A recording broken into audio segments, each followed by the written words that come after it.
Alright everybody, we are back for round 3. It appears that during the extended break my computer went into hibernation mode, which has shut down the majority of you watching, so I apologize if we went down there.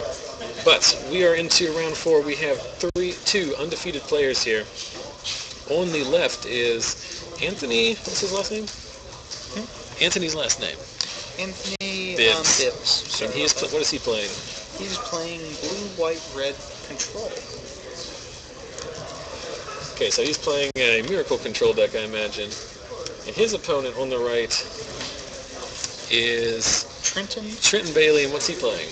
He is playing another Briar pack, which is apparently some archetype that is just above us. This looks like another control deck. This looks like a mirror. It does. Okay, so we have inadvertently drawn two young men, I should say, who are playing basically the exact same deck. Not necessarily the exact same deck, but two very, very similar archetypes. I have a prediction for this set. The one to land the first Jace Architect of Thought is going to win. Whoever gets first turns. So, we are off to the races here. Looking briefly, as Brett mentioned, looking briefly at their decks. Very similar decks. Trying to figure out where the difference is. One is playing Snapcasters, and one is playing Feeling of Dread. Yep. So two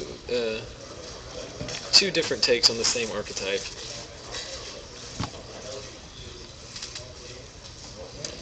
So, thanks for those of you who stayed through what was undoubtedly annoying delay.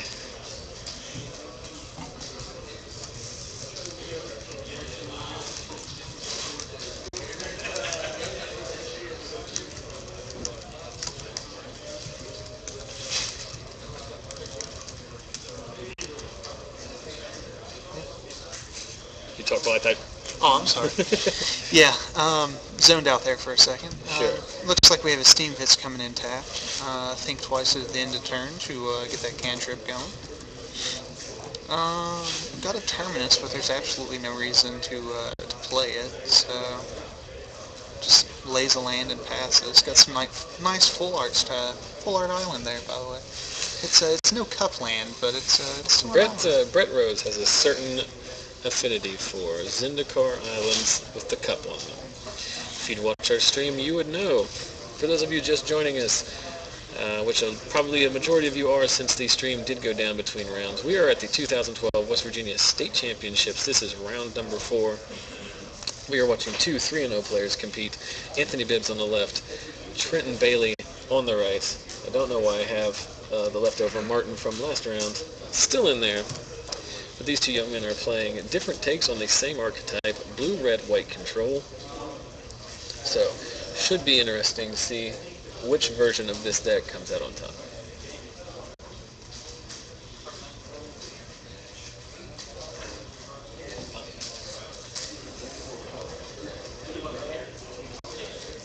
So, right now it's just land and pass. Well, this game is going to revolve around draw go. Yeah. Looks like a Tamiyo coming out. Nope, Jace Memory Adept. Which is just going to rock. Should be very, very good in this matchup. And here's one thing that's very interesting about these control decks, as opposed to control decks that we're used to from the last 2 years with the inclusions of Mana Leak.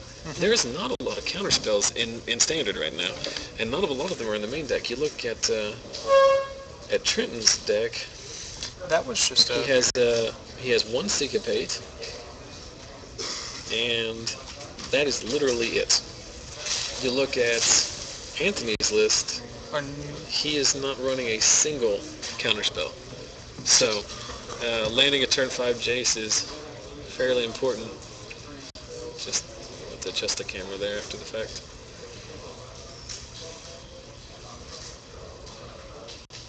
I'll just someone bump it. Yeah, the Well, it rolls happens. are just... No, it's not a problem. It hasn't affected what we can and can't see. So, we see Cyclonic Rift targeting the Detention Sphere, allowing Anthony to reactivate Jace. And again, I don't know how familiar these two guys are with each other's decks. Obviously, there's no real reason why they should be familiar with them, but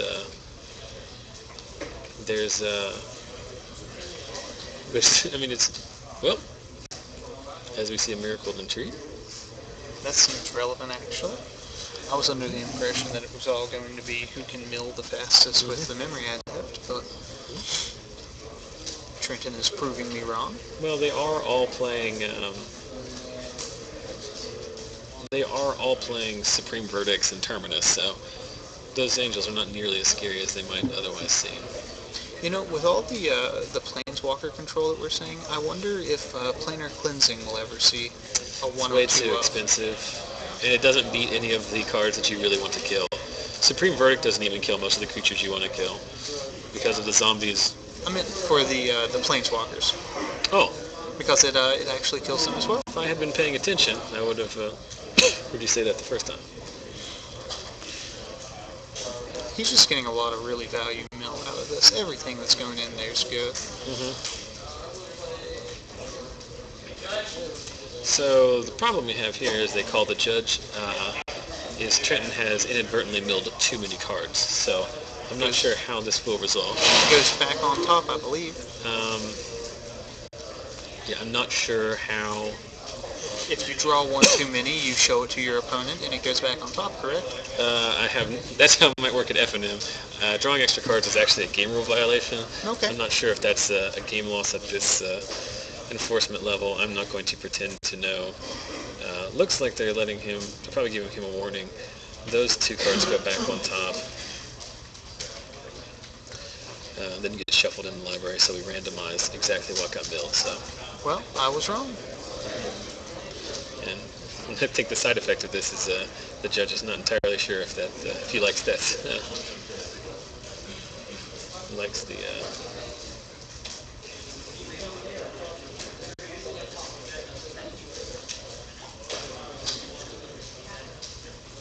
Killing Flames, removing Jace.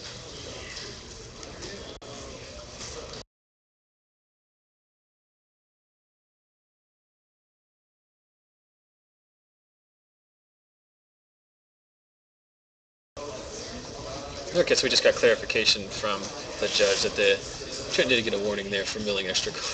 Excuse me, for milling extra cards there. So we'll need to mind his P's and Q's for the rest of this game to avoid. He has his graveyard nicely laid out. Can you go over there and tell them that we don't need him to manage the board like that? Just let them play. He is right now. So. Okay.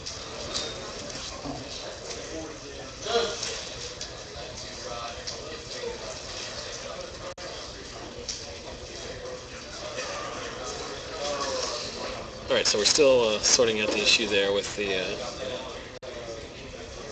the warning. So we're just waiting for them to get back and ready. So after all is said and done, it is Anthony's turn.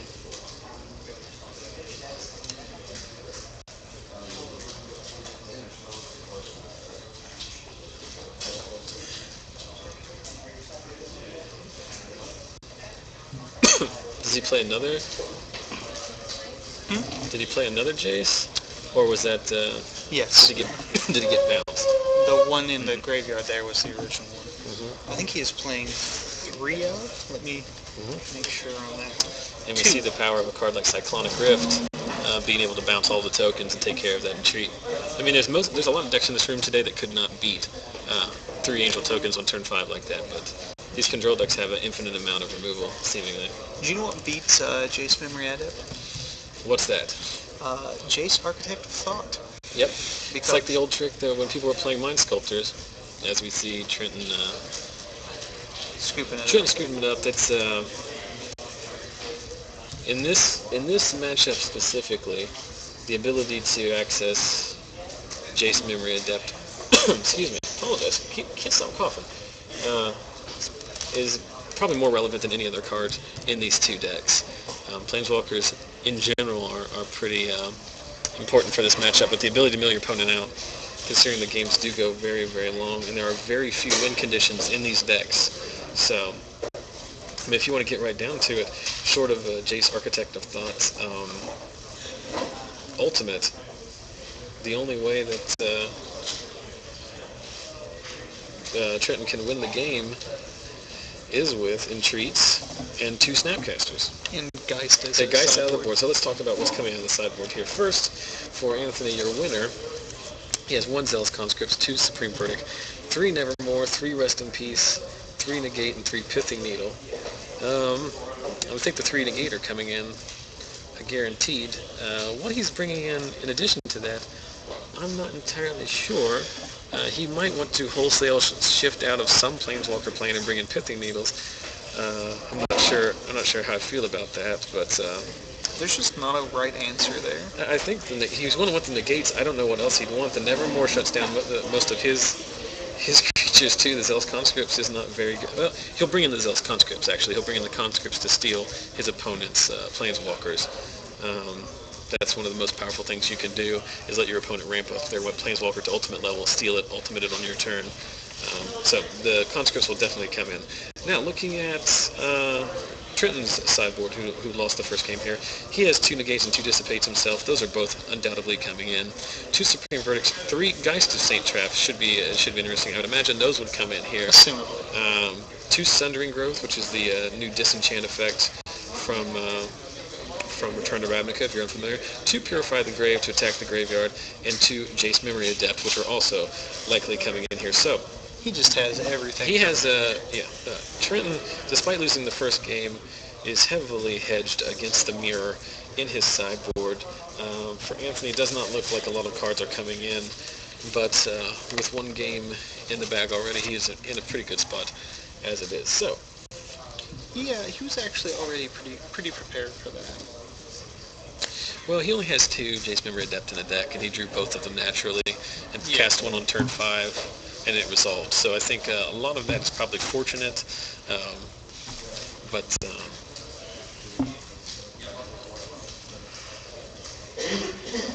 yeah, it's pretty entertaining stuff. Usually you do not see the control-uncontrol mirror end in 10 minutes. But that's what we saw here. I will tell you guys a fun little story about round 3. Round 3, we did take an extended break because our match finished relatively quickly. The round did go to time. There was 1 table still playing when it went to turns. And that table finished in a draw on game 1. Oh, wow. It was and I'm going to tell you the decks that they were playing. One player was playing, it looked like it might have been 4-color control. All I saw was every land in his deck and Detention Spheres on the board. And his opponent was actually playing a Frights deck. So not the exact decks that you expect to go to time on a game 1 like that, but they slogged it out for the better part of 55 minutes and didn't come to a draw. The gentleman playing Frights, he actually went to time in the first round as well. So he is currently at, I don't know if he won or lost his other game, but he is sitting on 2 unintentional draws. So that's always interesting to see when there's only 1 game in the entire room still playing, and there's 50 people watching it. So did you get any pictures of that? I did get 1 picture of that, which I will put on Facebook, and I will tell you how to get to that Facebook shortly after this. So games getting into full swing here. It's land go.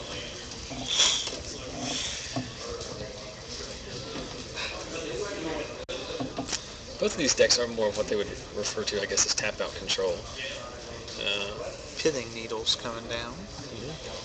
Yep. Trenton just checking it there. I wonder what he'll call. I'm not sure what he named. We will probably need to get clarification on that. Do you mind walking over and see what he named on the Pithing Needle? Yeah, I'll do that. I only ask because you can get out easier than I can. I could, I guess. I'll do the next one. Alright, so Brett's going to go check out and find out exactly what the Pithing Needle named, as we are probably going to see we'll probably see a Jace Memory Adept here. But there's the Negate. Like we were saying earlier, there are 3 Negates in Anthony's sideboard, which were undoubtedly coming in. So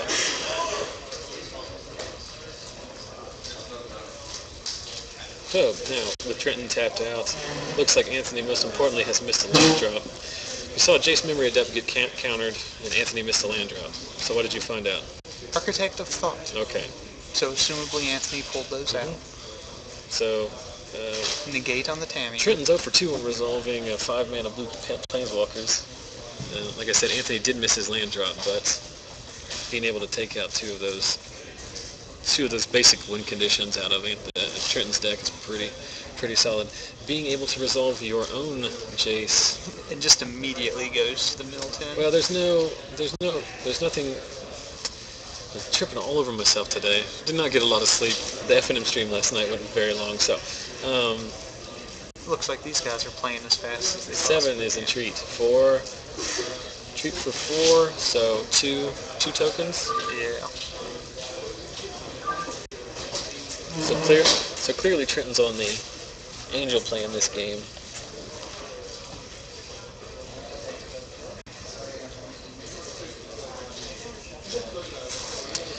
Just getting some questions about how many people are competing in states. We have 79 participants today. So we had 86 last year, we have 79 this year. So holding pretty steady.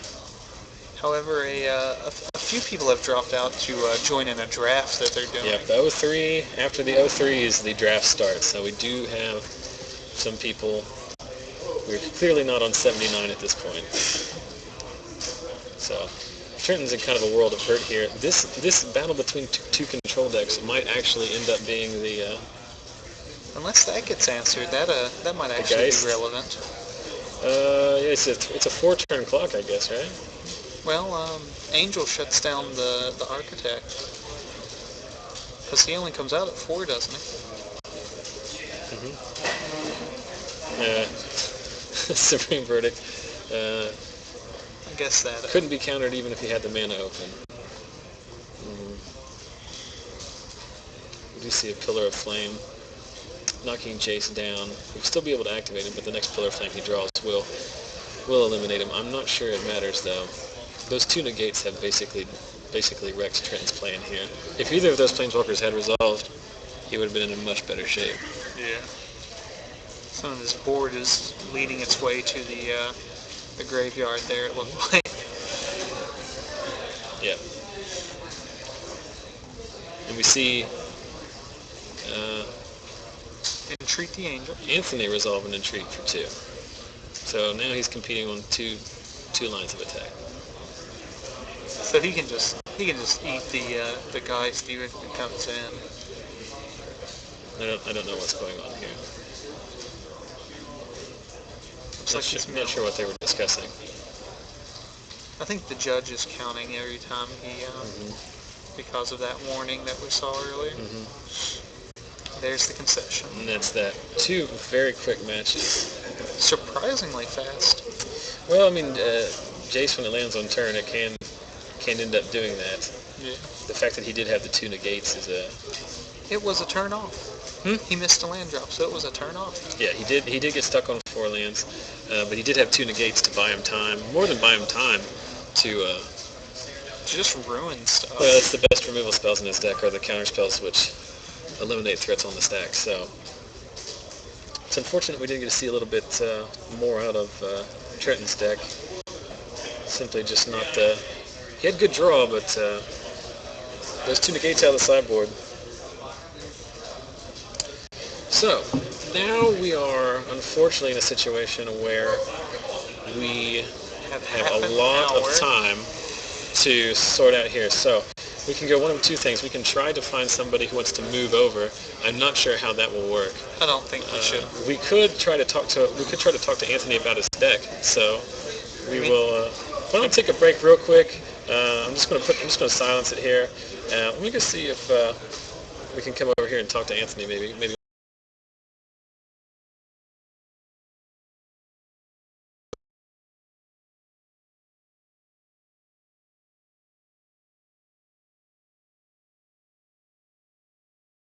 camera. What's going on? All right, everybody. So unfortunately, the participants from the last round were not interested in a... that's correct, right? That's how you pronounce your spell your name, right? Yes. All right, so we are back here at the 2012 West Virginia State Magic Championships. You just watched round 4 as Anthony took that down. Unfortunately, did not want to do a deck tech, which I can't blame him for. It's a little bit daunting. But in the meantime, since we do have 30 minutes left in the round, we are now joined by Dave Whalen, the owner-operator of Lost Legion Games and Comics. That's me. We've been extolling the virtues of your store for the last 2 months on our F&M stream. Awesome. We currently have about, depending on what time of the round, 80 to 100 people watching. So we just wanted to talk to Dave about it. First of all, I want to thank you for the opportunity to do the stream every week, and then also for the chance to come here and stream the event. Getting a lot of positive feedback. It's going pretty well. Yeah, so I like it. It's awesome. It's fun. I tell people constantly that this is the exact kind of content that I consume as a Magic player. I like watch videos. I watch streams. So that's the same kind of thing that we try to pass on to everyone. Am I supposed to do that, or is that something everybody does when they get in front of a camera? camera with you a can microphone do that. And they go, "Is this on?" No one is going to find fault with you for that. So, Dave, first things first. Let's talk about how you came to be the organizer of this event. A lot of people are wondering. It's in Beckley this year. It was in Charleston in past years. I tried to explain to people. It's a little bit unusual circumstances. Right. Well, we did get a lot of grumbling from the northern part of the state because it's not a very central location. And understandably, we would prefer to have it in a central location so that everybody had, an equal distance to get there.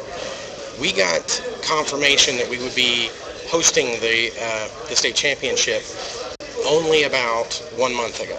It was really late in the day for planning, and we went all over Charleston looking for places to rent for a venue to seat between 100, 200 people if we really got a full house, which we weren't expecting 200, but you can always hope. Well, you have to plan ahead. Right.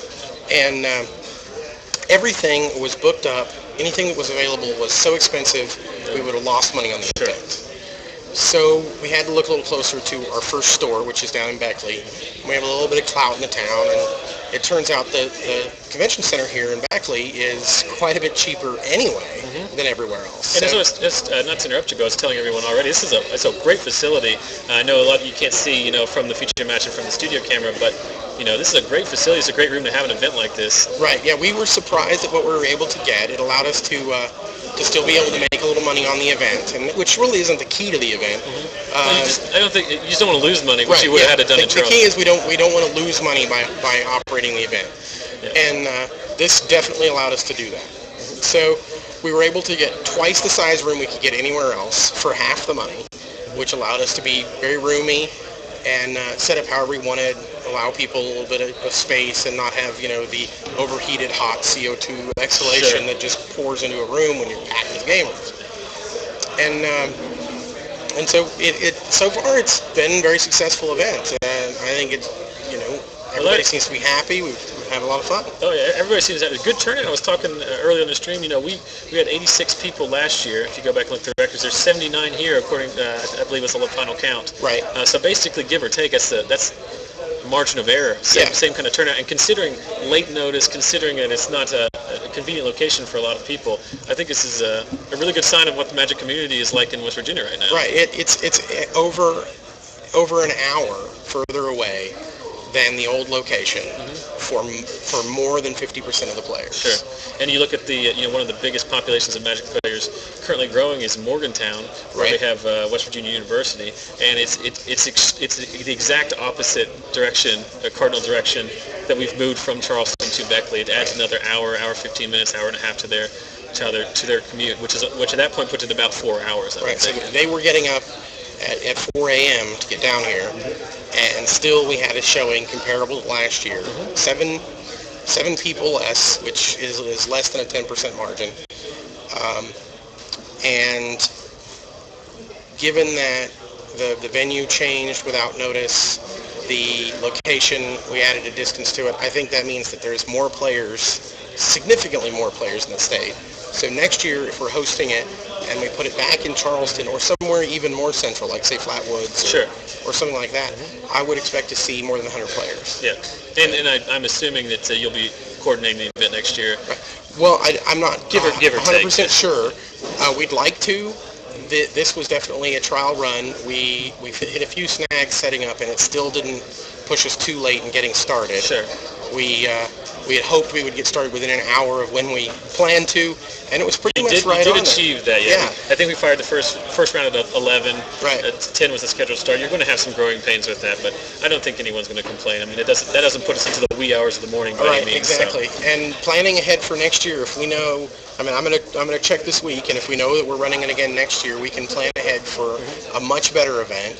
And much more amicable location for everyone in the state. Well, except for the people that live here in Beckley, and like, hey, it's next door. It works out good for them. Right. But hopefully a better turnout. And if we can do it that way, and we get more people, then we actually make something on the event. Then we can turn around and take what we've made on the event and give out more door prizes. Sure. Roll that back in. Invest in the better prizes and things like that. So let's talk about, we obviously know what's going on with states. What other events we got here today going on? I heard them signing up some side drafts. Yeah, door prizes. As people realize that they're not going to top 8. As their dreams are slightly crushed around the 03 mark. Sometimes you get what they call or what our head judge likes to call a "my deck isn't that bad" tournament. Yes. Which is people who are sure that they're sure their deck was pretty good. Sure. And they want to prove it. They want to prove that it was just a bad luck and mana, so they want to play their deck again. So we'll do another standard event, like a $10 entry standard event. Or if anybody, if we get enough signups, we'll do drafts. We're set up so that we could do any kind of side event. If we had enough people show up who said, I want to play Two-Headed Giant, we'd run a Two-Headed Giant event right here. If we had enough people come up and say, hey, I want to play Commander, we got tables so they can play Commander. It's really what everybody wants. Sure. And we don't want to, in a side event, we don't want to put so much structure into it that people feel compelled to play a game they don't like. You don't want to rigorously schedule side events. You want people to just play in them as they see fit, load up your 8-mans and go. So. Ideally, everybody would be having so much fun playing the main event that we would have nobody available to play in a side event. But unfortunately, people have significantly less fun when they're 03 than when they're 4-0. That's very true. When you get to 03, it's about time you just go, it's you know what? Time to crack some new packs. I need to do something else for the day and come back this way. You also mentioned, I heard in the other round you were giving away, you mentioned it now and also in the announcement earlier, giving away some door prizes as well. Yeah, we gave away some play mats and some deck boxes and deck protectors with the current art on them. And I think that's one thing that your average consumer of Magic doesn't necessarily take into account is, like you say, you're not necessarily profiting off these tournaments so much as you are just building a community that sure you can maybe profit off as a business in the future, but you're building up interest in the game. You're keeping people coming to your events, and that's really the big drive. Right. The main reason to run the state championship and try to run it well is just to grow the Magic community throughout the state at all stores. Not even not just my own store. Although, knock on wood, hopefully we get customers, but entirely, because the better the Magic community, the bigger the Magic community, the better it's going to benefit all the businesses that do Magic. And all the players. The more shops you have, the more events you have, the more... Exactly. Better opponents, more opponents means you'll become a better player. Yeah, we've talked about that before. One of the things we're trying to do, also with our stream, is have a Wednesday night Legacy tournament up at the Lost Legion store in Charleston. And that's one of those things that a year and a half ago could not have done. Wouldn't have even theoretical. Even if you had enough decks, which we do, to loan out, you couldn't have found enough people to fill it. But now the business is really thriving, the community is really thriving, so it just benefits all of us. So we're glad to see it. Personally, I think this is a wonderful event. I think that it's a great space. I've been trying to explain to people. Lots of people have asked me, why is it in Beckley? I try to explain it's not as simple as that. There's more loopholes that you guys had to jump through to try and get this together. To be quite honest, it's a miracle that we're having this event on such short notice. So we definitely appreciate your help and the work that everyone else has done into this. So and we're glad to do it. And we appreciate that everybody's come out to do it and shown such a strong support, even though we did move it. I was worried we might lose a lot of attendance due to that. Yeah, I will give you my honest opinion. I thought we were going to be around 60 today. Right. Well, I was hoping for 100. And I thought, I think with the strength of the community and the fact that, I've got a store up in the Parkersburg area, up in Vienna now. So we've got a lot of advertising power to pull players from further away. Actually, in our last feature match, Anthony, who won the event, is from the new store in Parkersburg. Right. Okay. So. Yeah, and it's good to see these people pull in from out of town, as it were, And so I thought we might hit about what the states did last year, which we came pretty close. But I was worried. I mean, you've got to think, okay, I'm changing the venue. It's been there for so many years. We're going to be changing the venue. Nobody knows it's changing until late notice. Right. Nobody even knew if it was going to happen until late notice. And from what I understand, Star City Games, which usually would run the state championship, they are so busy with their own tournament series that they just were no longer interested in driving up to do this. And it's a reasonable expectation with as much as they have going on. They're having an event in Providence, Rhode Island today. So why would they drive that great distance to run an event in another state? Which was one of my biggest complaints. Yeah, and that is nice that we do have a local support for it. We don't have a Virginia store running. Not to slander Star City Games by any means, but it is nice to have a West Virginia store sponsoring the West Virginia State tournament. Star City, they do run good events. They're solid. Clearly, they have a 300-person tournament every weekend around the country, so they run good events. But it is nice to have that hometown touch to it. People are when they pay to get into the entry of the event, the money that they're paying stays in their own state, and pays for people to staff the event, things like that from there. So you mentioned the new store in Parkersburg. I've been my normal little bit about Lost Legion is 4 convenient locations. Want to talk a little bit about where people can come and visit your brick and mortar stores? Oh yeah, we've got a location in Princeton, a location in Beckley, location in South Charleston, right near the mound there, and one right across the line outside of Parkersburg into Vienna. If people want to get our phone number or get the exact location of all those, they can check our website, which is lostlegiongamesandcomics.com or lostlegiongames.com or lostlegioncomics.com. All iterations of Lost Legion will work. Can we look at the questions that pop up on the screen? Can we talk about what people are... Over here? Yeah. Yeah, let's see what's going on. We got Scott Driver, who I think is probably here. No, he's at home. He didn't come down to...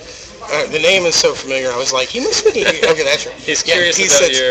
No Beckley next year, stop thinking. And we're not actually considering Beckley. The plan is to be central to the state. If we end up in Beckley next year, it's because something bad happened. Sure. So we'll go ahead and I'll low tech it here for production value, but we will get your website is featured on other things, but we'll go ahead and get it out here too. So, but I mean, it is we're adding. You've added a new store in the last year. You're up to 4 locations now. You're now hosting this, so it's a thriving community. The move, for those of you who are unfamiliar with West Virginia geography, now you basically have coverage. And Parkersburg's a fairly northern city. You've got Charleston, which is the capital. Then you've got coverage down here in Beckley and Princeton. So obviously the business is growing. The Charleston store has recently moved to a more downtown location in South Charleston. Surely your business has improved markedly from that. We were in Charleston, in proper Charleston. On the west side. On the west side. And we did get a lot of complaints about it being kind of shady, which I don't think it was, to be honest, I don't think it was quite as bad as a lot of people said. But I'm not going to say I would want my kids hanging out there either. It's not the kind of place you get walk-up traffic. Right. So we were glad to move.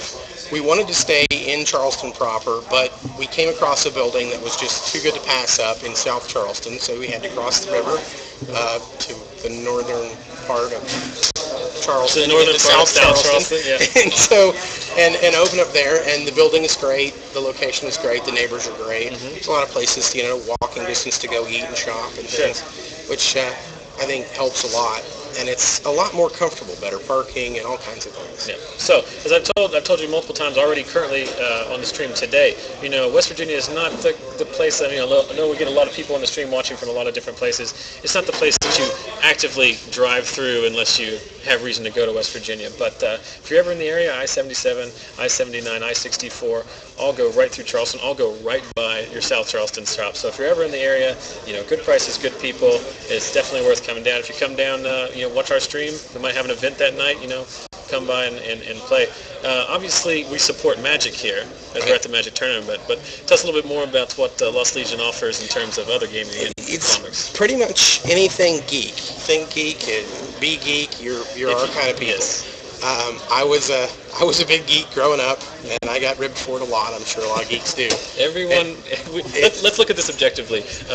I am here not even playing Imaginary Wizard fights. I'm here talking about people playing Imaginary Wizard fights. There are 90 people on our stream who are watching people talk about people playing Magic Wizard fights. So we all qualify for the geek card. Right, so. and I was just, actually, we're here at the, I don't know if anybody, if you've mentioned it. I mentioned it on Twitter. I haven't mentioned it, but go ahead. Next door, there's a gun show going on in the next room over here at the what used to be the Armory, the Civic Center. Yeah. And 59 News showed up. They were going to do a piece on the gun show. And they saw us in here and they're like, hey, that looks interesting. Yes. So they come in and they interview us. So we'll be on 59 News, I think, tonight or tomorrow or something about this. Interview me. They film some of the players and ask about the game. And they didn't even make it over to the gun show. They got them. They were done. They left. Oh, yeah, that's well, cool. Here's the thing, and this is not to slight any gun show fans or anything like that. But when you say gun show, you know what you're getting.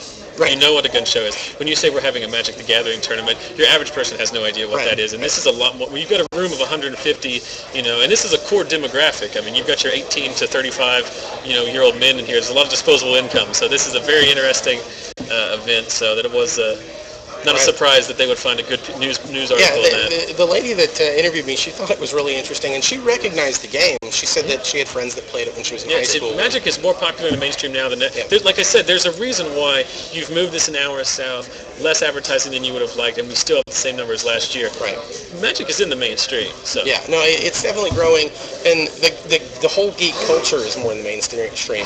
The internet and digital communication has done so much to bring what most people used to have a stigma for, being a nerd, being a geek, to the forefront. I mean, you have shows like the Big Bang Theory and such that remind everyone that, it's the geeks, it's the brains that run things. Sure. If all you are is, and I hate to use the term because, I was a wrestling coach for high school wrestling for a while, so, I support my fair share of jocks. But if all you are is a jock, that, for the most part, runs out after high school. Sure. And it's not just, it's all of these social cliques. You don't want to be all in on one specific personality type. It's good to be well-rounded. There's lots of different opportunities there. And as you say, as you grow up, there's a lot more use for the skills of a geek. Right, absolutely. than there might be. So. Absolutely. I went to my high school reunion, my 10-year high school reunion, and of course, I was a big geek in school, like I said, and the only jocks, those are the people who their whole life was centered around the sports or centered around popularity or what have you, and they did nothing academic. They didn't have anything outside of school that wasn't sport related. That's all they were still talking about at a 10-year high school reunion, was how sports were when they were good at it in high school. None of them had any stories of, hey, here's what I've done with my life, here's my family, my kids, anything like that. And it was interesting to see how much more respect the people they picked on got from them when they showed up 10 years later. It's kind of the circle of life. We each have our heydays. So. And so, we do get a lot, I think, credibility for what we do, what used to be the stigma of go play Dungeons and Dragons in your parents' basement. And even beyond stuff like that, gaming in particular. How in the last 5-7 years, how many comic book movies have come into the mainstream? People are, X-Men, Avengers, Spider-Man, Batman. These are all taking over. Geek culture. Geek culture is on the rise. So it's definitely something. That's why we're getting the good numbers. It's definitely something we hope continues, and I imagine will continue. But we are running out of time. One thing I do want to cover before we take a quick break is this week we have States. Next week in Charleston, one thing I forgot to do as far as making graphics package for it is the CharCon event next week in Charleston.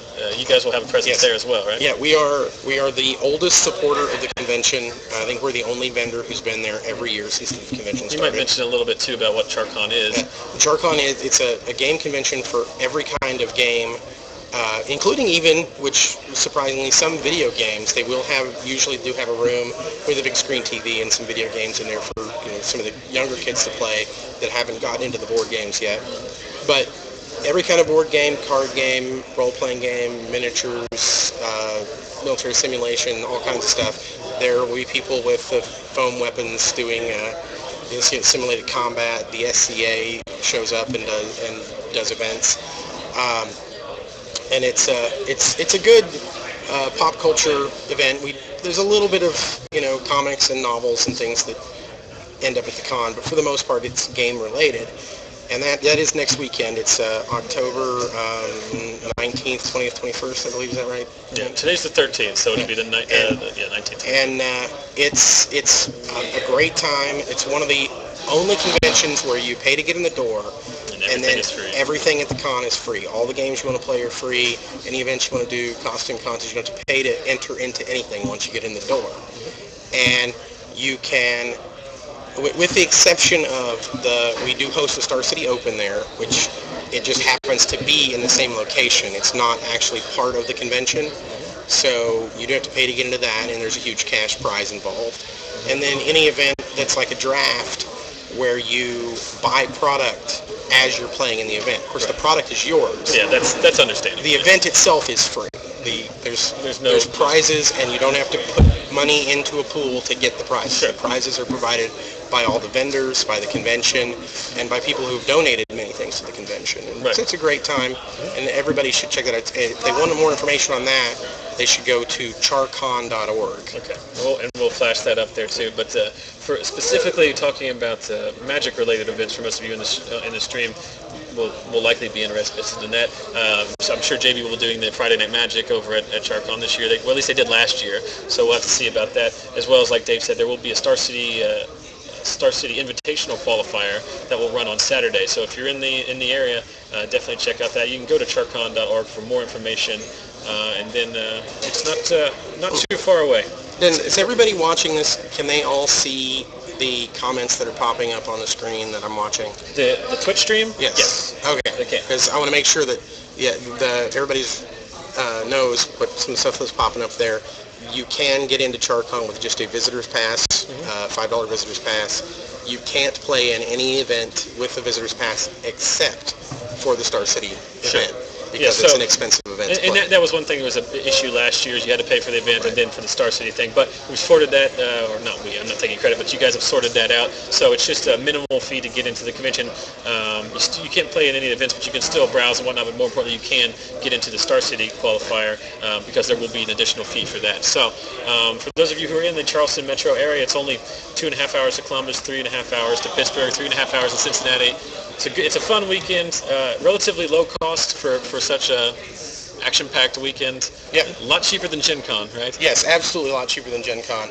And it's not too late to pre-register. Time is short. It's maybe 1 day left to pre-register. You pre-register, you get a whole lot of freebies. It's usually more freebies than you paid to get in. I don't know what all they're giving away this time. Sure. And I just realized how bad I look on camera. I need to posture. Toughen up here. So a lot of freebies if you sign up. The hotel next door, special rate if you're going to be at the con. Even if you're only driving from 45 minutes away or so, it's better if you just get a room.